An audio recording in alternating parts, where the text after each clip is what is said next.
Hey everybody, how's it going? It's a Daily Shooter, and you're going to want to stick around for this one. Today I've got a review of some armor from a company called Premier Body Armor that will absolutely blow you away. It's definitely some of the thinnest and lightest weight level 3 rifle rated steel body armor that I've ever used. It's incredible, and we're going to go ahead and shoot it with several calibers today.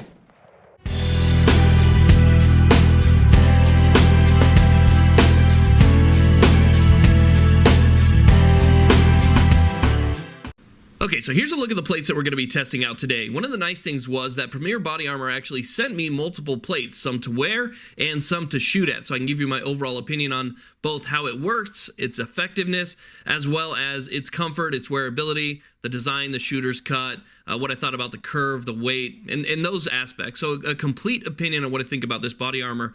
Now, this is a level 3 body armor. It's not a level 3 plus, so make sure that when you're buying body armor, you understand the ratings, the velocities, and the standards for that particular body armor. Also know whether or not your body armor has been NIJ rated. This has been NIJ tested and NIJ rated for special threats that they do have listed on their website. So be aware of what you're buying, because that's extremely important, especially when you're talking about something that could potentially save your life. Now, I do want to make a quick comparison before we go out there and we test this stuff, because this is kind of important. A lot of people know AR500 armor. It's a very popular steel armor brand, so I wanted to hold my AR500 armor next to my Premier Body Armor and show you some of the differences between the two. Now, one of the main differences is that the Premier uses what's called Durus 8000, where AR500 uses AR500. Well, the Durus 8000 is so much thinner. It is extremely thin, and even though the one on the left has a buildup and the AR500 on the right does not, you can see that the Premier Body Armor is actually still thinner, even with the buildup coating on it, than the AR500. And you can see the difference in the cuts right there. So we have a much nicer shooter's cut on the Premier Body Armor and a completely different curve. So you can see that there's just one single curve on the AR500 armor, whereas the Premier Body Armor has a much nicer multi-curve to it. So it definitely feels a lot nicer against your body. So those are a couple differences between AR500 and this. What you're looking at here again is the sticker that comes on the back, lets you know that it's NIJ rated, also gives you expiration dates and whatnot. Now, another thing I wanted to point out too is the build-up coating and what it looks like without the build-up coating, because again, one of the things they tout here is that the Durus 8000 is much thinner. So the one on the left that you're looking at right here has no build-up. No buildup, and you can see how ridiculously thin that stuff is. It is a very thin plate of armor. With the buildup coating, it's really not too bad at all. So here's the table. This is what we're going to be doing to test it out today, and I have multiple firearms and multiple calibers, several different barrel lengths, everything from 16-inch all the way up to 20. Now, this table is really just a basic representation of what we're going to be using today, because what I'm going to do is I'm going to use the longest barrel available to me. So in 223 556, it'll be an 18-inch barrel. A 308 will be a 20-inch barrel. 762 by 39, 16-inch barrel, and so forth. So the longest barrels that I have. And the calibers that we're going to be using in those firearms are also going to be kind of wide-ranging. We have everything from a 55-grain full metal jacket for the 223. We have 556 55-grain full metal jackets. We have 762 by 51, 308. We have the X-Tac, which has the Sierra Matchking. We have some 556, 100-grain Swine Smasher. Really, we're going to hit this with as many different calibers and as many different weights and velocities as we can. Now, here's the setup. What I did is I just got a bucket, put a bunch of stuff in it to weigh it down, because this does have a nice multi-curve to the plate itself. So I wanted something that's going to hold it good and kind of give the plate some support as we're shooting at it. So I'm just going to go ahead and tape it to this bucket, and then we're going to go ahead and take our shots. Now, the first shot right here is going to be with a standard 55-grain full metal jacket 223.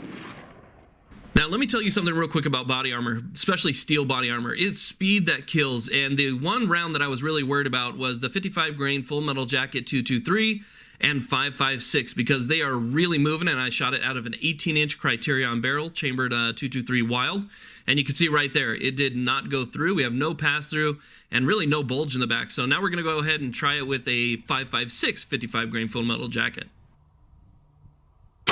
And you can see it has a pretty good amount of energy there. But still, we go ahead and we grab our plate. I hit it pretty much center right there. It's really hard to see it through that coating. You know, the coating kind of almost like self-heals. But you can see right here we have our, spalling, as this is basically spall protection. And after we've hit it multiple times, or at least the second time here, you can see that we're starting to get a little bit of wear on the side of the spalling protection there. Now we're going to go ahead and do is hit it with two 308 rounds. The first one is going to be 7.62 by 5.1 NATO. And then the second shot is going to be with the 308. This is going to be standard 2 ammo steel case. And you can see how much energy that a 308 has versus a 5.56. I mean, push that whole bucket, and that bucket probably weighs about, I don't know, 35, 40 pounds. All right, now let's go ahead and check out the damage, if any. From the front, it's really hard to see. You can see that there is a little hole right underneath the logo where I hit the plate, pretty much dead center. And on the side of the panel, you can see how the spalling protection is kind of starting to tear away, which is pretty much standard for any body armor, any steel body armor at this point, taking multiple hits. And on the back, nothing went through, just a couple very minimal dimples there on the back. So what we're going to do now is we're going to hit it with one of my favorite rounds, which is the 100 grain 25-45 Sharps Swine Smasher. This stuff is a heavy hitting round. It's only 25 caliber. It doesn't go through, but you can see on the back that it makes a dent that is pretty much comparable to a 308. That is some incredible stuff from Sharps Rifle Company. So you can take a look at our plate here. Again, you see that you know, the spalling protection is starting to come away. We've hit it multiple times now, and on the back, still nothing's gone through. Okay, now I apologize for this one. I actually forgot to hit record on the camera, but this is the result of the plate being hit twice by 2 rounds of 7.62 by 3.9 from a 16-inch barrel. If you don't know what that caliber is, it's typically the caliber that is shot through a standard AK-47, except I shot it through an AR-15 style platform. You can see both of our hits right there. And 7.62 by 3.9 2 ammo, I believe it was a 123 grain projectile. And again, nothing went through. There wasn't even any dimple for that one, so no damage whatsoever. Now we're going to go ahead and hit it with the 62 grain 5.56. And you can see there that it hits. You know, our tape's getting a little bit messed up, but still it had enough force, enough pressure to knock the plate off. And again, our spalling protection is taking a little bit more damage there, but absolutely nothing on the back. So for those people that were wondering about the 62 grain green tips, absolutely nothing. So now this is our 300 blackout shot. And I know that if 7.62 3.9 is not going through, neither is 300 blackout. But still, I figured, you know what, people are going to want to see if 300 blackout has any impact on the plate whatsoever. And we'll go ahead and we'll show you now, because I'm going to go ahead and take this build-up coating off. And at this point, it's been, you know, so damaged by multiple hits that it just kind of peels right off. And we'll be able to get a better look at the plate, or the strike face of what it looks like underneath. And you can see where the Swine Smasher hit kind of low, and we had the 2 308 shots were sort of center. And with those 2 shots, or 3 shots, excuse me, you can see that that pretty much puts the biggest dent in it, but absolutely nothing went through.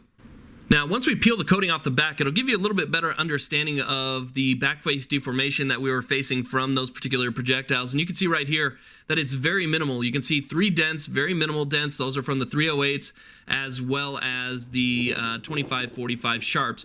Now, with the build-up coating removed, I wanted to hit this plate 2 more times with the 62 grain green tip. Reason is because if you remember a while back, the ATF tried to ban green tips because of their mild steel core, saying that they were armor-penetrating rounds. And now there's this big misconception that they're armor-piercing, and they're really not. As a matter of fact, 62 grain green tips are slower than the 55 grain ball XM193 and have less of a chance of penetrating steel body armor. So you can see here the 62 grain green tips really just polished it. Didn't do anything to it whatsoever. So I just wanted to clear that up. It'll stop the 62 grain steel core green tips all day.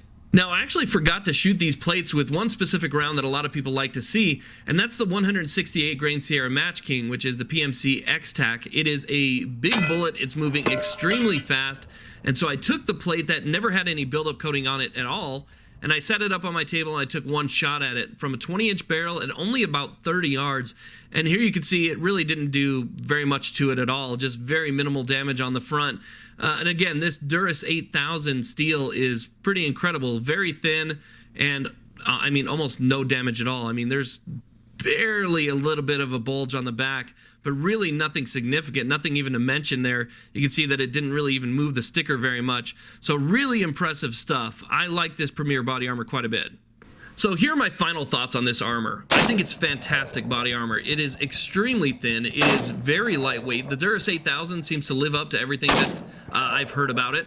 I love the shooter's cut. It's kind of an aggressive shooter's cut, so it's very easy to shoot with your pistol and with your rifle and get your arms out in front of you. It has a really nice curve to it, so it's comfortable on your front and your back. It's very thin and lightweight. Just comparing this to my AR500 armor, that rig, putting this rig on after putting on the other rig, it's just night and day. I mean, the difference in the weight is, to me, a seller on its own right there. But still, it lives up to its NIJ rating. It stopped all the rounds that we shot at it, from standard 55 grain ball all the way up to 168 grain Sierra Matchking out of a 308 7.62 by 3.9, and then some other specialty rounds that we shot at it. But still, we shot it a bunch. It stopped multiple rounds, and it worked great. So it performed good. It is cost effective. It's not as expensive as a lot of other ceramic or other lightweight components that are going to be on the market these days. So you are going to save money there. And again, I think this is for the person that wants something better than just the standard thing that's on the market. So definitely worth checking out. I've enjoyed wearing it myself. So if you're interested in it, I will put a link in the description box to where you can pick some up for yourself, and I really appreciate it. So if you wouldn't mind, please like, subscribe. Have a great day.